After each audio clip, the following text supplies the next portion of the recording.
If you are caring for a child with autism, you are caring for a child that very likely has sleep-related difficulties. In this video, I'm covering 5 do-it-yourself strategies that you can use for a child with an autism spectrum disorder to help them sleep better tonight. Number 1, sleep hygiene. Look, keep watching, they get better. I can't do a video on how to help a child sleep if I don't first talk about sleep hygiene. You know what I'm gonna say. They can't be watching TV 2 hours before bed. They can't be gaming or doing exciting activities where lights are flashing and waking up their frontal cortex and trying to initiate their endogenous melatonin supplies to begin the process of sleep onset. If your child is accessing media 2 hours before bed, stop it. I put out another video that has more specifics about this particular issue. I'm gonna link that above. Number 2, sensory inputs. Think of all the different things you can do to send a message to your child through the senses that it's time to calm our body and go to sleep. An example of this would be a weighted blanket, and it's just like what it sounds. It provides a heavy, deep sensory input that a child can nestle under that's used to cover a child,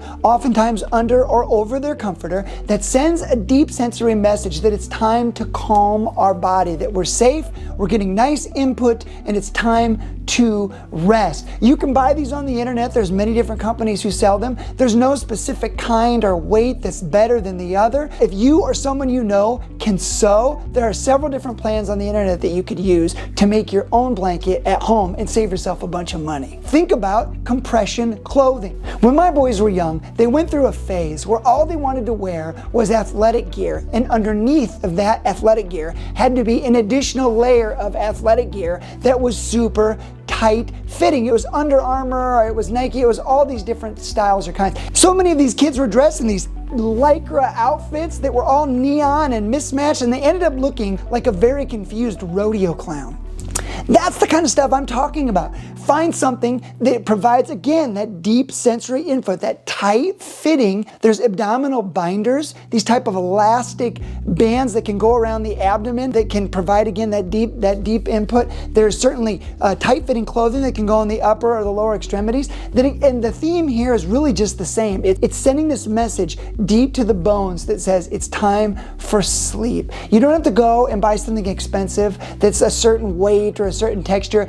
You can just go and buy a base layer athletic gear that's 2 sizes too small, and you'll likely get the same effect. And don't forget about sounds and smells. The smell of lavender in the air, aromatherapy, or even the sound of waves crashing against the shore, or birds chirping, or water flowing over rocks. These are all very important things that you could add to the bedtime routine that sends the message, it's time to go to sleep. Number 3, enclosed beds. This is a big one. Oftentimes you can get insurance to pay for these things, but it takes a tremendous amount of work. In the clinic that I'm a part of, we have one person who does a ton of this because it requires so many different pieces of information in order to justify to an insurance carrier that this is a valid and medically necessary intervention. And in order to get coverage for those kinds of things, you have to have proven that you've taken steps before this, such as putting a mattress on the floor, taking things out of the room, low-tech options, in order to ensure that you've tried everything that you possibly can, because enclosed beds are incredible. They're just like what they sound like. A child goes into a sleeping space. Oftentimes that sleeping space can be zipped up or enclosed so that the child can feel safe and protected. This is also useful for children who wake up in the middle of the night and try and get out of the house. It keeps them safe. It keeps them comfortable. You can put some toys in there if they wake up at 2 or 3 in the morning. They can engage with those high preference activities, and then they can often fall back asleep. But the important thing to remember is that enclosed beds keep children safe and provide a predictable sleep environment where they can come to a place of peace and rest. Number 4, melatonin.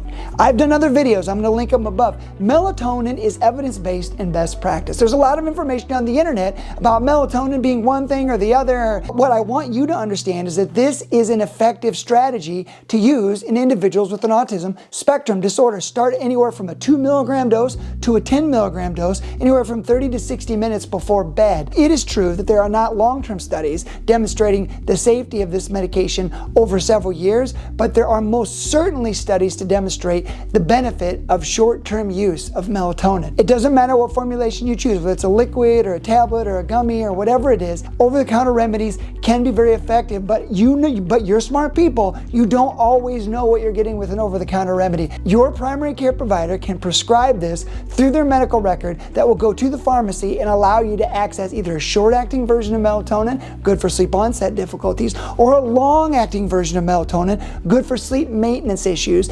By sending it to the pharmacy, you can rest assured that what you're getting is actually what was prescribed. So think about melatonin as an option. Next up, chronotherapy. This is a big one. This is really difficult, and it's all behavioral based. This video is about do-it-yourself strategies to help your child achieve a full night's sleep. Chronotherapy is ideal for a situation where either a child refuses to go to sleep in a timely manner, or more commonly, a child wakes up at 2 or 3 in the morning for the day. Chronotherapy essentially works like this. Imagine you have an accordion, but an accordion works like this. It gets wider, it gets narrow, it gets wide, it gets narrow. But let's imagine this situation that one side of the accordion doesn't move, and that's wake time. If you're going to use chronotherapy, if you're going to use an aggressive behavioral strategy to help your child with an autism spectrum disorder consolidate sleep, and you're struggling because they either won't go to sleep or they're up at 2 or 3 in the morning for the day, think about chronotherapy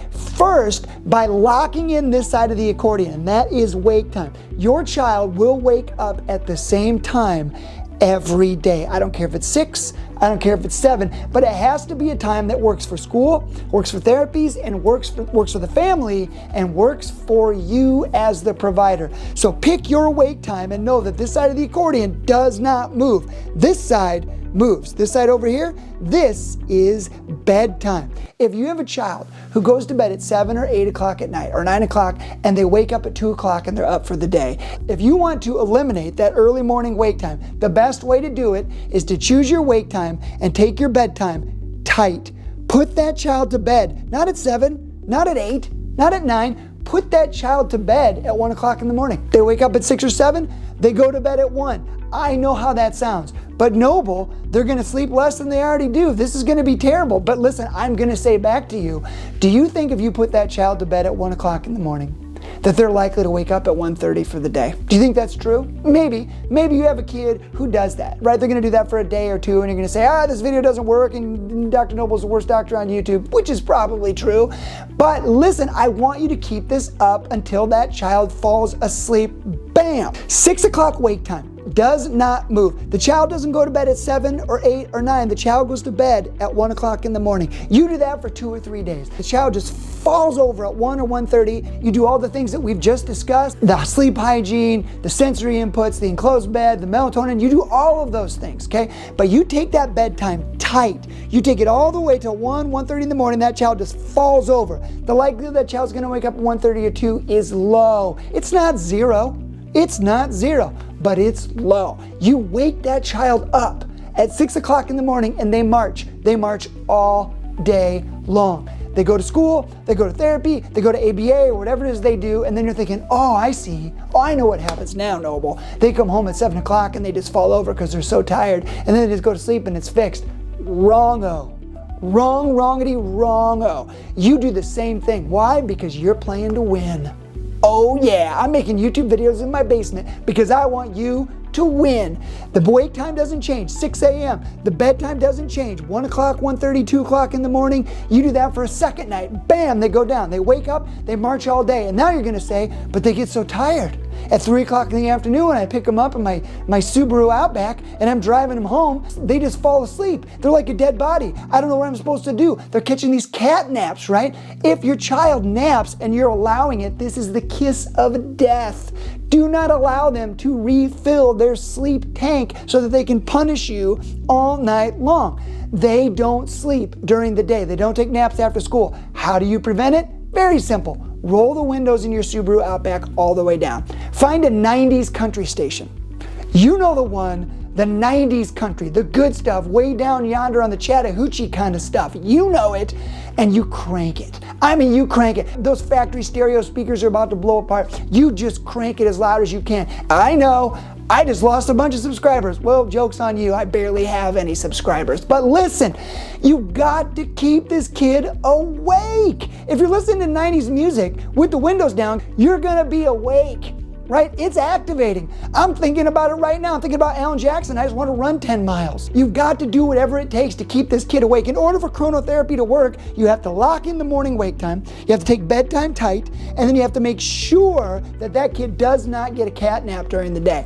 After 3 to 5 days of taking it tight, then what you do is instead of a 1:30 bedtime, maybe it's a 12:30 bedtime. You put in bed at 12:30, you get him up at 6, you march for 2 or 3 days, and then 12:30 becomes 11:30, 11:30, 10:30, 10:30, 9:30, and then all of a sudden, you keep working it back, and then bam, they start waking up at 2 in the morning again. What do? You go back, take it a little bit tight, stay right there for a couple of days, and then go slower, slow it down. In order for you to help your child consolidate sleep and eliminate the 2 a.m. wake time, you have to break the sleep-wake cycle. You have to take it over your knee and you have to break it like a board. The only way you do that is to take the amount of sleep that that child is willing to give you and tell that body that I'm going to allow you to sleep during this time. You're going to consolidate sleep during this time. In summary, it's an accordion. Wake time doesn't change, take it tight for 3 days, then slowly start to open it back up. Do not let them sleep, not for 1 second during the day. If you have to blast 90s country music, do what it takes. Number 6, herbal remedies. In addition to melatonin, there are so many other great choices to consider. Examples would be magnesium, valerian root, chamomile, lavender, and don't forget about good old passion flower. And don't forget about CBD. I've put a video up in regards to CBD use in individuals with an autism spectrum disorder. I'll link it above. It's worth your time. This stuff can be very helpful. If all of these things don't work, or you've done all of them and you're doing a great job, but you've got one of those situations that just can't be solved by a DIY strategy, it's possible that your child could benefit from all the things we've discussed and the use of a prescription medication. And there are a lot of them to consider. If you want to know more about what I'm talking about, that's the next video.